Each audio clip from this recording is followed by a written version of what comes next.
how do you explain when things don't go as we assume? Or better, how do you explain when others are able to achieve things that seem to defy all of the assumptions? For example, why is Apple so innovative? Year after year after year after year, they're more innovative than all their competition. And yet, they're just a computer company. They're just like everyone else. They have the same access to the same talent, the same agencies, the same consultants, the same media. Then why is it that they seem to have something different? Why is it that Martin Luther King led the civil rights movement? He wasn't the only man who suffered in a pre-civil rights America, and he certainly wasn't the only great orator of the day. Why him? And why is it that the Wright brothers were able to figure out controlled powered manned flight when there were certainly other teams who were better qualified, better funded, and they didn't achieve powered manned flight, and the Wright brothers beat them to it? There's something else at play here. About 3.5 years ago, I made a discovery, and this discovery profoundly changed my view on how I thought the world worked, and it even profoundly changed the way in which I operate in it. As it turns out, there's a pattern. As it turns out, all the great and inspiring leaders and organizations in the world, whether it's Apple or Martin Luther King or the Wright brothers, they all think, act, and communicate the exact same way, and it's the complete opposite to everyone else. All I did was codify it. And it's probably the world's simplest idea. I call it the golden circle.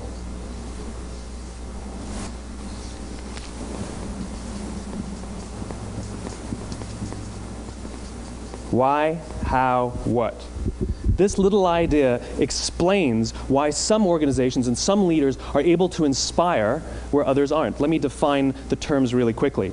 Every single person, every single organization on the planet knows what they do, 100%. Some know how they do it, whether you call it your differentiating value proposition or your proprietary process or your USP. But very, very few people or organizations know why they do what they do. And by why, I don't mean to make a profit. That's a result. It's always a result. By why, I mean what's your purpose? What's your cause? What's your belief? Why does your organization exist?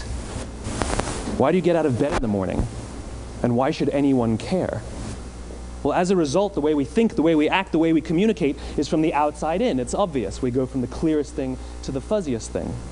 But the inspired leaders and the inspired organizations, regardless of their size, regardless of their industry, all think, act, and communicate from the inside out. Let me give you an example. I use Apple because they're easy to understand and everybody gets it. If Apple were like everyone else, a marketing message from them might sound like this. We make great computers. They're beautifully designed, simple to use, and user-friendly. Want to buy one? Meh. And that's how most of us communicate. That's how most marketing is done, that's how most sales is done, and that's how most of us communicate interpersonally. We say what we do, we say how we're different or how we're better, and we expect some sort of behavior, a purchase, a vote, something like that. Here's our new law firm. We have the best lawyers with the biggest clients. We have, we always perform for our clients, do business with us. Here's our new car. It gets great gas mileage. It has, leather seats. Buy our car. But it's uninspiring. Here's how Apple actually communicates. Everything we do, we believe in challenging the status quo. We believe in thinking differently. The way we challenge the status quo is by making our products beautifully designed, simple to use, and user-friendly. We just happen to make great computers. Want to buy one? Totally different, right? You're ready to buy a computer from me.